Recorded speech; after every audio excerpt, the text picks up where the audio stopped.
Hello दोस्तों, welcome back to our channel. तो आज हम इस वीडियो में बात करेंगे जीएसटी R1 के रिगार्डिंग।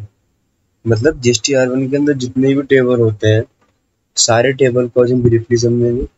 कौन से टेबल के अंदर क्या रिपोर्टिंग जाती है, B2B का अलग जाता है, B2C का अलग जाती है, एक्सपोर्ट की अलग जाती है, HSN समरी की अलग जाती है। और भी टेबल होते हैं जिसके अंदर सारी रिपोर्टिंग जो हमारी जाती है जीएसटी R1 के अंदर अलग अलग टेबल में जाती है। तो हम सबसे पहले टेबल समझेंगे, क्योंकि अगर हमें GST-R1 का टेबल ही नहीं पता होगा कौन से टेबल के अंदर क्या रिपोर्टिंग होता है, तो हम GST-R1 करेक्ट फाइल नहीं कर पाएंगे। ठीक है, तो मैं अपने GST पोर्टल पे लॉगिन कर लेता हूँ और फिर मैं आपको एक एक टेबल करके पूरा ब्रीफली एक्सप्लेन करूंगा कौन से टेबल के अंदर क्या रिपोर्टिंग जाती है। तो मैंने यहाँ पे GST पोर्टल लॉगिन कर लिया है। मैं यहाँ किसी भी मंथ का ओपन कर लेता हूँ और वहाँ से मैं सारे टेबल एक एक करके एक्सप्लेन करूंगा। तो आपको सर्विसेज में जाना है, रिटर्न में जाना है, रिटर्न डैशबोर्ड पे क्लिक करने के बाद यहाँ पे आपके पास पीरियड आ जाएंगे। तो मैं एग्जाम्पल के लिए सितंबर का ले लेता हूँ और मैं सर्च कर लेता हूँ। देन आपको आना है GST-R1 के अंदर। GST-R1 में आने के बाद आपको यहाँ पे सारे टेबल्स हो जाएंगे, जितने भी टेबल GST-R1 के अंदर होते हैं। तो यहाँ पे आपको सारे टेबल्स हो रहे होंगे अभी। तो मैं अभी एक एक करके एक्सप्लेन करूंगा, सारी चीजें मैं आपको बताऊंगा अभी कौन से टेबल के अंदर क्या चीज रिपोर्टिंग होती है। तो यहाँ पे हमारा जो पहला टेबल है वो है 4A, 4B, 6B, 6C, B2B। इसके अंदर बेसिकली हमारी जो हमारी B2B ट्रांजेक्शन होती है। B2B ट्रांजेक्शन का मतलब है जिससे जिसको हम माल सेल कर रहे हैं, जिसको मटेरियल सेल कर रहे हैं, उसके पास भी जीएसटी नंबर है।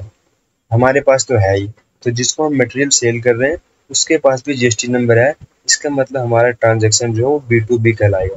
तो अगर हम रजिस्टर्ड पर्सन जीएसटी के अंदर वही कहलाता है जिसके पास जीएसटी नंबर है। तो अगर हम रजिस्टर्ड पर्सन को सेल कर रहे हैं तो उसकी जो भी रिपोर्टिंग होगी वो table number 4A, 4B, 6B, 6C के अंदर होगा। ठीक है, ये हमारी थी पहली टेबल। मैं इसके अंदर अभी डाटा ऐड करके नहीं दिखा रहा क्योंकि वीडियो बहुत लंबी बन जाएगी। तो मैं ब्रीफली अभी ओपन करके दिखा रहा हूँ। मैं पहला टेबल खोल रहा हूँ 4A, 4B। इसके अंदर जो डाटा नॉर्मली ऐड होता है वो रिसिपेंट का जीएसटी नंबर आएगा और उसके बाद जो इनवॉइस की जो भी डिटेल होती है सारी चीज़ें आपको ऐड करना पड़ता है। वो मैं ऐड करके किसी अनदर वीडियो में दिखाऊंगा क्योंकि ये वीडियो बहुत लंबा हो जाएगा। मैं अभी सारे टेबल के बारे में एक्सप्लेन करूंगा। ये थी हमारी पहली टेबल जिसके अंदर जो हमारे रजिस्टर्ड पर्सन को हम जेल सेल करते हैं उसकी रिपोर्टिंग जाती है। उसके बाद हमारा है 5A।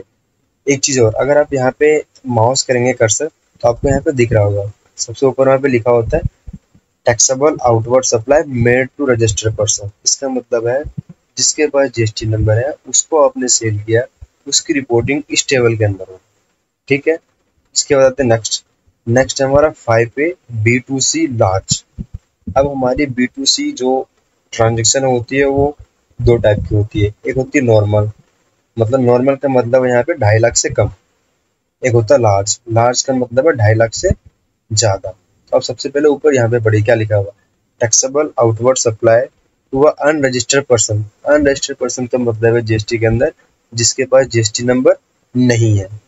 Where place of supply is other than the state where supply is located। Inter state supply, inter state supply का मतलब है यहाँ पे एक स्टेट से बाहर। मतलब मैं दिल्ली का हूँ, अगर मैं दिल्ली में सेल करता हूँ तो हो गया इंट्रा स्टेट, और अगर दिल्ली से बाहर करता हूँ तो वो कहलाता है इंट्रा स्टेट। तो इस टेबल के अंदर हमारी जो रिपोर्टिंग होगी वो अगर दिल्ली से मैं बाहर मटेरियल सेल करता हूँ और वो B2C है और 2.5 लाख से प्लस, तीन कंडीशन हो गया, इंटर स्टेट और B2C होना चाहिए और 2.5 लाख से प्लस होना चाहिए। तो हमारी जो रिपोर्टिंग होगी वो table number 5A B2C large के अंदर होगी। ठीक है, तीन कंडीशन आपको यहाँ पे ध्यान रखना है, B2C, इंटर स्टेट और अनरजिस्टर्ड पर्सन को आपने सेल किया है तो 5A B2C लार्ज के अंदर रिपोर्टिंग जाएगी। ठीक है, नेक्स्ट है हमारा 6A। एक्सपोर्ट इनवॉइसेस, अगर आप इंडिया से बाहर, अगर आप इंडिया के हैं और इंडिया से बाहर सेल करते हैं तो हमारी वो एक्सपोर्ट कहलाती है। उसकी जो हमारी रिपोर्टिंग जाएगी 6A के अंदर जाएगी। ठीक है, उसके बाद हमारा नेक्स्ट है B2C अदर। B2C अदर का मतलब यहाँ पे आ जाता है, अगर आप इंट्रा स्टेट, इंट्रा स्टेट का मतलब क्या है, सेम स्टेट, अगर आप सेम स्टेट में सप्लाई करते हैं तो उसकी रिपोर्टिंग जो होगी B2C लार्ज के अंदर होगी। सेम स्टेट में आप कितनी भी ट्रांजेक्शन करते हैं वो हमारी B2C लार्ज के अंदर ही जाती है। ठीक है, आपको 5A और टेबल नंबर 7 के अंदर डिफरेंस पता होना चाहिए। ठीक है, ये दोनों मेनली बहुत इंपॉर्टेंट होते हैं। अगर आप 2.5 लाख से प्लस कर रहे हैं B2C और इंटर स्टेट तो उसकी रिपोर्टिंग B2C अदर के अंदर नहीं करना है, उसकी रिपोर्टिंग 5A B2C लार्ज के अंदर होगी। ठीक है, उसके बाद हमारा नेक्स्ट टेबल है 8A 8B 8C 8D। अगर आप कोई नील रिलेटेड का सप्लाई करते हैं तो आप इस टेबल के अंदर रिपोर्ट करेंगे, इस टेबल के अंदर रिपोर्टिंग करेंगे। उसके बाद हमारा आता है most important 9B credit note debit note registered. अगर आप सेल्स के अगेंस्ट कोई भी credit note debit note issue करते हैं इसको रजिस्टर्ड पर्सन को, तो आपकी जो रिपोर्टिंग होगी वो 9B credit note debit note registered के अंदर होगी। सिमिलर अगर आप अनरजिस्टर्ड को credit note debit note issue करते हैं तो वो जाएगी 9B credit note debit note unregistered के अंदर। इन दोनों में बस यही डिफरेंस है, इसके अंदर अनरजिस्टर्ड का जाएगा credit note debit note sales से रिलेटेड,